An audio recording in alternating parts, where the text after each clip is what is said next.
à toutes et à tous. Je suis Geneviève Audet, directrice du service collaboratif en éducation et je vais assurer l'animation de cet événement. Donc, c'est avec un grand plaisir que je vous accueille à cette conférence Questions d'éducation. Ces événements qu'on organise se veulent une opportunité d'offrir un espace de réflexion et de dialogue sur les grands enjeux qui façonnent l'éducation aujourd'hui. La thématique qu'on va aborder aujourd'hui, donc si prendre soin des élèves commençait par prendre soin de soi, est au cœur des préoccupations du monde éducatif. Pour mieux outiller les professionnels de l'éducation, notre invitée, la professeure du département d'éducation et formation spécialisée de la Faculté des sciences de l'éducation de l'UQAM, Mélissa Goulet, nous partagera l'état de ses recherches et nous proposera quelques pistes pratiques à cet égard. Donc, j'espère vivement que cette conférence permettra de répondre à vos questions d'éducation. Donc, Mélissa, la première question que j'aimerais te poser est quand même assez large. Donc, c'est relatif que dernièrement, le ministère de l'Éducation a rendu public un référentiel sur le bien-être de l'élève. Peux-tu nous expliquer comment le bien-être de l'élève pourrait ou est lié à celui de l'enseignant? Oui, bien, il faut d'abord comprendre comment on conceptualise en fait le bien-être.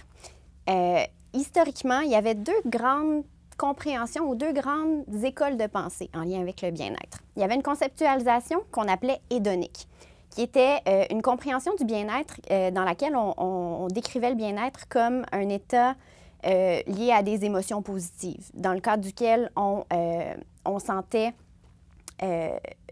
des émotions positives, un état de plénitude, l'absence d'émotions négatives. Donc, vraiment lié avec le bonheur, par exemple. Ensuite, on a développé une compréhension qu'on a décrite comme étant eudémonique. Donc, au-delà de ces émotions positives-là, on conceptualisait le bonheur, pas le bonheur, le bien-être, pardon, comme le fait de répondre à ses besoins psychologiques. Donc, est-ce que je sens que je développe mon besoin d'autonomie? Est-ce que je sens que je m'accomplis dans mon environnement scolaire, par exemple? Est-ce que je sens que je trouve réponse à mes besoins? Est-ce que je sens que je développe des liens significatifs? Est-ce que je sens que j'appartiens? Est-ce que je développe un sentiment d'appartenance aussi à mon environnement? Donc, d'une première conceptualisation qui était très liée à des émotions positives, on développait une compréhension qui était de plus en plus complexe, de plus en plus liée avec l'appartenance à l'environnement scolaire. Et plus récemment, on a développé une compréhension qui est encore plus complexe, qui est une approche systémique du bien-être scolaire, dans le cadre de laquelle on prend vraiment en considération l'ensemble des éléments plus environnementaux qui sont propres à l'environnement scolaire. Donc, on va considérer à la fois des éléments plus matériels en lien avec le bâtiment, l'environnement scolaire en tant que tel, mais aussi les dynamiques relationnelles qui vont avoir lieu dans le cadre de cet environnement scolaire-là. Donc, la qualité des relations, mais aussi l'état de bien-être en tant que tel. On garde toujours cet élément-là de est-ce que j'ai l'impression que je m'accomplis? Est-ce que je sens que je développe mon plein potentiel à l'école aussi? Mais est-ce que je le fais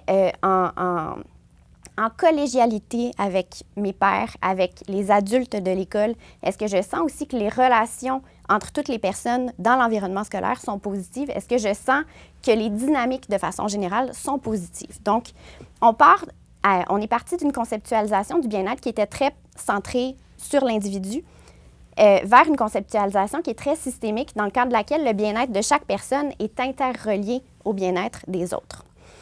Quand on considère maintenant la conceptualisation ministérielle qui a été proposée dans le référentiel du bien-être du ministère, on sent qu'on se rapproche de cette conceptualisation systémique-là du bien-être, dans le cadre de laquelle on considère à la fois des éléments individuels, donc les compétences personnelles et sociales des élèves, entre autres, la perception du sentiment de sécurité aussi, mais aussi des éléments qui sont propres à la dynamique relationnelle, mais aussi des éléments qui sont propres à l'environnement scolaire de façon plus large. Donc, on se rapproche vraiment de cette conceptualisation qui est plus systémique, qui s'éloigne des éléments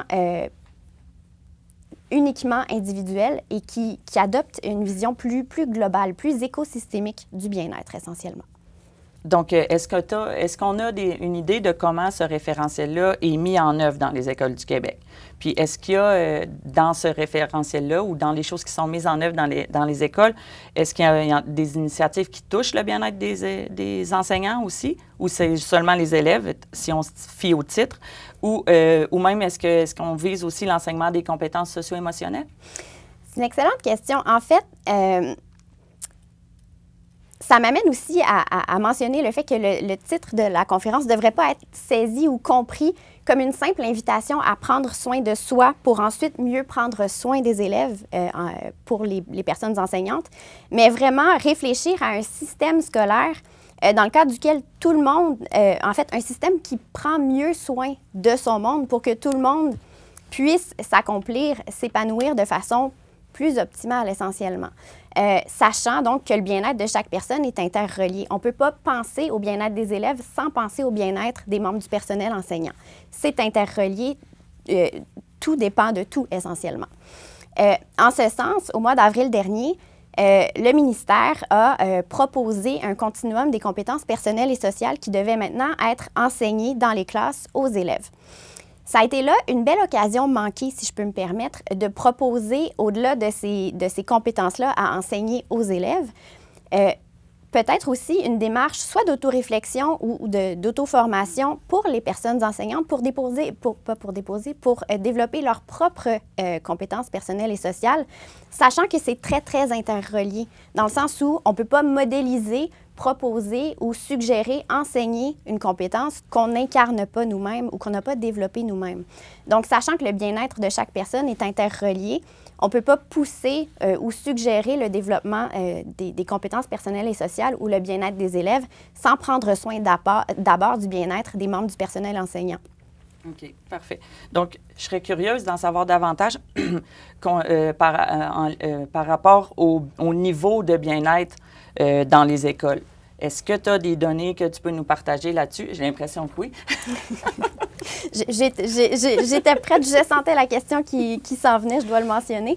Mais en fait, c'est sûr que c'est un peu difficile de se positionner de manière très tranchante par rapport au bien-être parce que dans sa conceptualisation, là, je l'ai déjà mentionné, mais le bien-être appelle à être considéré dans une perspective qui est dimensionnelle. C'est-à-dire que le bien-être est considéré comme étant un long continuum, dans le cadre duquel, à un extrême, on a un état de bien-être qui est optimal, qui est très positif, et à l'autre extrême, on a un état de bien-être qui est négatif, ou l'absence de bien-être essentiellement, ou des états négatifs. On se tient loin des conceptualisations plus catégorielles dans le cadre desquelles on va imposer un diagnostic, où on mettrait des boîtes dans le cadre duquel il y a le bien-être ou pas de bien-être ou un mal-être, par exemple. En adoptant une conceptualisation qui est dimensionnelle, c'est difficile d'avoir des chiffres officiels sur quelle est la proportion de personnes qui manifestent un bien-être parce qu'il faut déterminer des points de coupure. À partir de quand on peut déterminer une catégorie de personnes qui entrent dans la boîte du bien-être. Donc, il y a des enquêtes, bien évidemment, qui s'intéressent à ces proportions-là. Mais il faut savoir que ce sont des tentatives donc, de regroupement en fonction des conceptualisations ou des définitions du bien-être qu'on va avoir. L'OMS, l'Organisation mondiale de la santé, relie étroitement le bien-être à la santé mentale. Puis ça rejoint un peu la définition dimensionnelle dont je viens de parler, parce que, un peu comme je vous disais, d'un côté ou à l'extrême positif, on ne parle pas uniquement de l'absence de problème ou à un état de bien-être positif, on parle d'un sentiment d'accomplissement, d'épanouissement ou une santé mentale qui est florissante, c'est-à-dire j'ai l'impression que je m'accomplis, que mes besoins psychologiques trouvent réponse, que j'appartiens à une communauté. Alors qu'à l'extrême négatif, il peut y avoir, oui, possiblement des problèmes de santé mentale, mais aussi une absence de bien-être, donc des états négatifs. En ce sens, lorsqu'on s'intéresse au bien-être dans les écoles, il faut faire attention aux indicateurs auxquels on va s'intéresser parce que des fois, la santé mentale, on peut s'intéresser à un état de santé mentale positif, mais on va souvent aussi documenter la présence de diagnostics de troubles de santé mentale. Mais ce n'est pas parce qu'une personne manifeste un trouble de santé mentale qu'elle ne peut pas manifester certains indicateurs de bien-être. Donc, c'est là où il faut être prudent des fois quand on s'intéresse à des statistiques. Je voulais quand même pondérer. Ceci étant dit, lorsqu'on s'intéresse au bien-être à l'école des élèves, en général, les indicateurs dans les dernières années, dans les grandes enquêtes, soit de l'Institut de la statistique du Québec ou l'enquête québécoise sur les jeunes du secondaire, ce qu'on démontre, c'est que la plupart des indicateurs sont en diminution, malheureusement, dans les dernières années.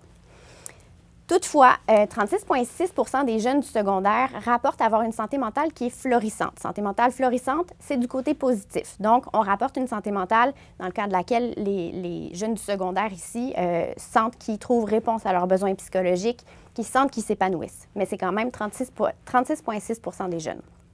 Toutefois, le niveau de détresse psychologique des jeunes est en augmentation chez les jeunes du secondaire depuis 2010. C'est une augmentation qui est constante, malheureusement.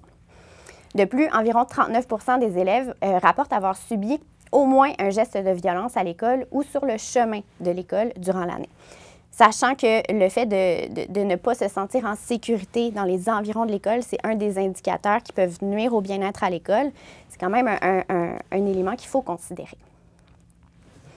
Du côté des membres du personnel, seulement 13,2 des membres du personnel scolaire, selon l'Institut de la statistique du Québec, rapportent une satisfaction au travail qui est très élevée en 2023-2024. 17,3 rapportent un sentiment de compétence qui est très élevé. Donc, si je me sens compétent, c'est que je sens que je m'accomplis au travail. Et la détresse psychologique est élevée ou très élevée pour près de 62 des personnes interrogées par l'Institut national de la santé publique du Québec. Et 95 de ces personnes-là associent cette détresse-là partiellement ou complètement au travail. Donc, les indicateurs de bien-être, à la fois pour les élèves que pour les membres du personnel, sont plutôt inquiétants pour l'instant. OK. Merci pour ces réponses éclairantes. Maintenant, je sais que tu as participé à l'appréciation des retombées des labs écoles. Donc, je me demandais quelles sont les conclusions de ça, des labs écoles, mais aussi parmi ces conclusions, est-ce qu'il y en a qui pourraient être applicables ailleurs ou peut-être même inspirer d'autres milieux scolaires? Oui, absolument. Mais mes collègues et moi avons publié un grand rapport qui regorge de recommandations et de conclusions. Donc, ça va me faire plaisir d'en partager quelques-unes. Et la plupart, en fait, ce qui est intéressant avec ce rapport-là, puis là, je ne suis pas en train d'essayer de vendre ma salade, mais ce qu'on a trouvé intéressant en rédigeant le rapport, c'est que la majorité des recommandations du rapport sont applicables à d'autres écoles qui ne sont pas des labs écoles. La plus grande leçon qu'on a tirée de ce projet de recherche-là, c'est que les écoles, oui, elles sont magnifiques, mais là où la magie a opéré, c'est ce qui s'est fait à l'intérieur de ces écoles-là. Puis ça, bien, c'est une leçon qui est intéressante pour les autres écoles. Donc, le rapport, il est disponible pour les personnes que ça intéresse d'aller plus loin, mais je peux vous faire un résumé. Du côté des élèves, on a observé, oui, une amélioration de l'engagement scolaire, mais ça a passé par le développement d'un meilleur sentiment d'autonomie, par le fait que les élèves disposaient de davantage d'espaces d'apprentissage, des espaces d'apprentissage variés. Les élèves apprenaient à se connaître davantage de par le fait qu'ils pouvaient faire davantage de choix. Ils apprenaient à se connaître, à savoir que pour faire un exercice de mathématiques, ils avaient besoin d'aller s'installer à tel ou tel espace. Ils pouvaient faire des choix, pouvaient demander d'aller réaliser l'exercice de français à l'extérieur. Donc, apprenaient à se connaître, développer leur autonomie et ça améliorait leur engagement scolaire. Les espaces scolaires, l'architecture, agissaient à titre de facilitant, de facilitateur. Ce n'est pas la bâtisse ou le bâtiment en soi qui a créé cette amélioration de l'engagement scolaire-là. Ça leur a offert des possibilités pour développer leur autonomie. C'est quand même intéressant. Du côté des membres du personnel scolaire, on a remarqué, on a dégagé, en fait, de par les résultats du projet de recherche, une amélioration du sentiment de satisfaction au travail et du sentiment d'efficacité professionnelle au travail, de par le fait qu'ils disposaient de davantage de temps pour travailler de façon collaborative, pour planifier leur enseignement, pour planifier un enseignement qui est multidisciplinaire, pour réfléchir leurs pratiques à l'extérieur de la classe aussi. Mais c'est le fait de pouvoir travailler ensemble avec les collègues et de disposer de temps protégé pour réfléchir leurs pratiques qui était associé à ces améliorations-là. Encore une fois, ce n'est pas le bâtiment en soi qui a créé ces avantages-là. Le bâtiment a servi de facilitant pour leur offrir l'espace de déployer leurs pratiques autrement. Ces éléments-là, ça peut se déployer dans d'autres espaces. Il faut être créatif, évidemment. On n'aura peut-être pas la salle de réunion magnifique, lumineuse, mais on peut réfléchir la pratique autrement. C'est des leçons qui sont importantes pour toutes les écoles, de protéger du temps de planification, de réfléchir la pratique collaborative, de valoriser le travail des personnes enseignantes, de valoriser le déploiement de l'autonomie des élèves. Il y a là des choses qui sont très, très importantes pour les besoins psychologiques des membres du personnel, mais aussi des élèves. OK, parfait, merci.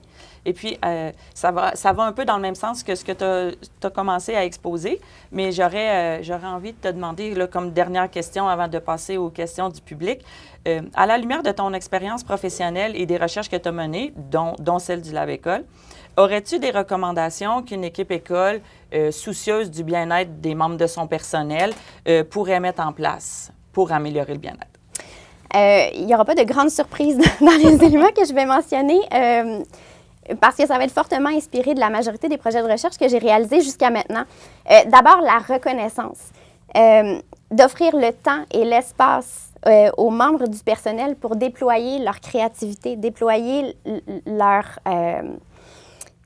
potentiel aussi, pour déployer leur pratique professionnelle, pour la planification, pour travailler de façon collaborative aussi.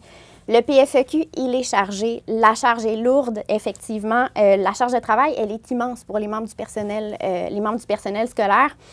Les circonstances sont difficiles, effectivement, mais il faut protéger du temps, de l'espace pour que les membres du personnel scolaire puissent réfléchir leur pratique, puissent respirer un peu, puis s'approprier justement leur pratique pour pouvoir justement souffler, puis réinsuffler justement de la créativité dans leur travail. Les pratiques collaboratives, les partenariats avec les universités aussi, la recherche-développement, les projets de recherche aussi, ça peut représenter des avenues qui sont intéressantes aussi pour insuffler justement de la nouveauté, mais aussi des pratiques, de l'énergie nouvelle dans les milieux scolaires aussi. Puis de prendre conscience aussi que tout est interrelié. Il faut prendre soin des équipes écoles, il faut prendre soin des personnes étudiantes dans nos facultés aussi, parce que nos facultés regorgent de personnes étudiantes avec le cœur sur la main qui sont prêts à aller développer des relations significatives avec les élèves de demain aussi. Donc, de prendre soin de notre monde puis de se rendre compte essentiellement que tout est interrelié, que ça prend un village. Oui, ça prend un village pour prendre soin d'un enfant, mais ça prend un village pour prendre soin de la communauté éducative du Québec. Puis, essentiellement, c'est là qu'on est rendu. Parfait. Merci beaucoup. Donc, j'en ai déjà une première. N'est-il pas déjà trop tard pour s'occuper du bien-être des enseignants? Est-ce que je peux me permettre de reformuler la question? Oui. Je dirais qu'en fait, ce ne sera pas une question. Je dirais qu'il est grand temps de s'occuper du bien-être des membres du personnel enseignant, du bien-être des membres de la communauté étudiante, du futur personnel enseignant et des élèves aussi. Je pense qu'il est grand temps de prendre au sérieux le bien-être de tous et de toutes. Parce qu'un cerveau qui n'est pas disposé à apprendre, c'est un cerveau qui ne développera pas son plein potentiel, c'est un cerveau qui ne développera pas son sentiment de compétence, c'est un cerveau qui ne développera pas sa créativité à son plein potentiel non plus. Puis c'est une roue qui tourne. Si je développe pas mon plein potentiel ou toutes les compétences auxquelles je peux avoir accès, si j'ai pas accès à toutes les opportunités auxquelles je pourrais avoir accès aussi, j'aurais peut-être pas pleinement confiance en mes capacités ni en ce que le milieu scolaire peut m'offrir. J'aurais peut-être pas des relations qui sont épanouissantes au sein du milieu scolaire aussi.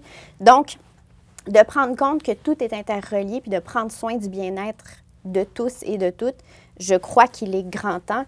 Et il faut prendre conscience que c'est important et que c'est la base parce qu'un cerveau qui est sécure, qui est bien, qui établit des relations qui sont significatives à l'école, c'est ensuite un cerveau qui est disponible et disposé à apprendre.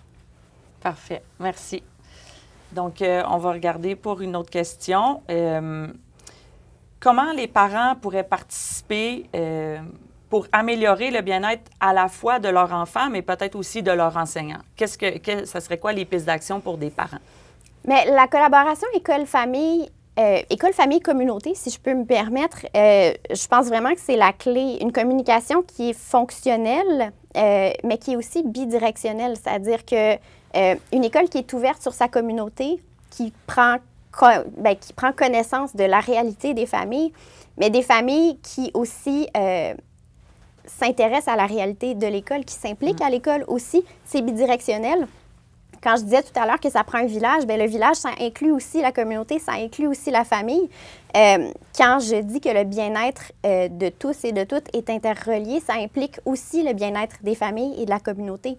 Si on est une école implantée dans une communauté qui est en souffrance, dans le cadre de laquelle il y a des familles qui ne vont pas bien, c'est sûr que ça affecte le fonctionnement de l'école. Donc, il faut s'assurer d'avoir accès à des ressources qui permettent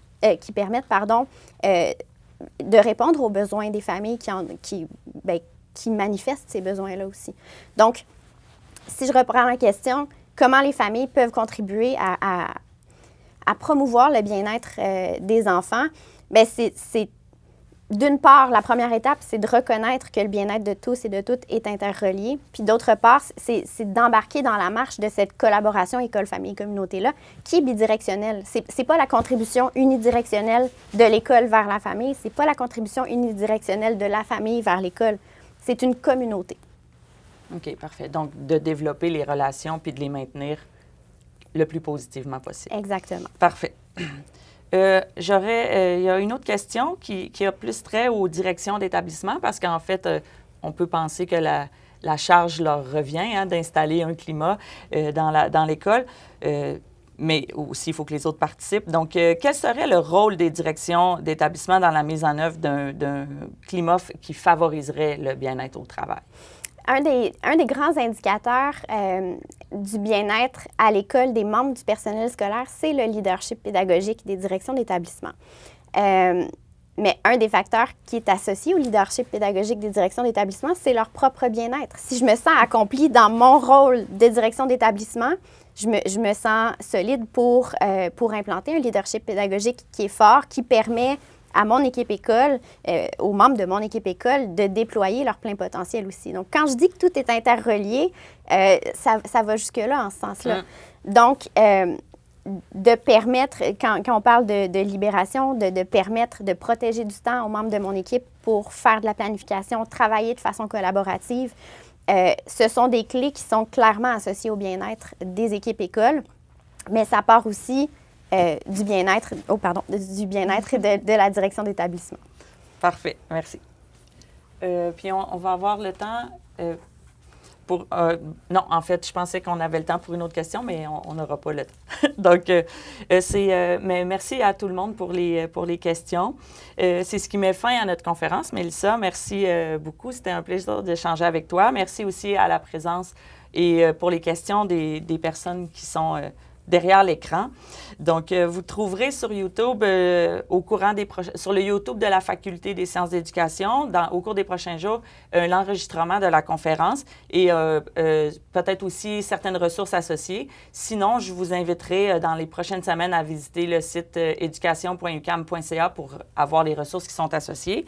Et puis, pour finir, je vous invite à nous rejoindre pour la prochaine rencontre Questions d'éducation qui aura lieu le 4 février à 18h, où on traitera de la façon de créer un climat de classe bienveillant avec Élourde Espierre. Donc, à très bientôt.